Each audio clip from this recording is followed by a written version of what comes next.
네, 국내 전자여권 표지는 일본의 한 기업이 수년째 독점 공급하고 있습니다. 국산화가 시도되긴 했지만 사실상 납품이 무산되면서 전자여권 표지는 한동안 일본 제품을 사용할 수밖에 없는 상황입니다. 이상공 기자입니다.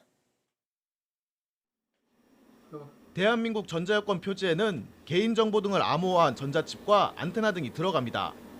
여권 보안의 핵심 소재인데 지난 2012년부터 일본의 한 기업이 만든 제품만 사용되고 있습니다.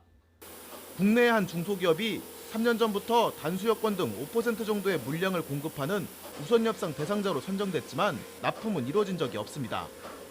한국조폐공사가 진행한 적합성 시험에서 부적합 판정을 받았기 때문입니다. 국내 업체는 조폐공사가 일본 제품을 기준으로 적합성 시험을 진행해 문제가 있다고 주장합니다. 자신들이 만든 여권 표지가 공인된 시험기관에서 보안성과 기술 규격을 충족했음에도 조폐공사의 적합성 평가 기준을 제대로 안내받지 못해 차별을 당했다고 말했습니다. 이번에 조폐공사의 불공정한 제조적합성 시험으로 인해서 해외 진출 및 전자여권 국산화 등을 포기해야 되는 상황으로 내몰리고 있는 상황입니다.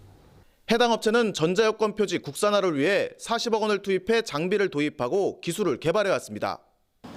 한국조폐공사는 절차상 문제가 없다고 해명했습니다.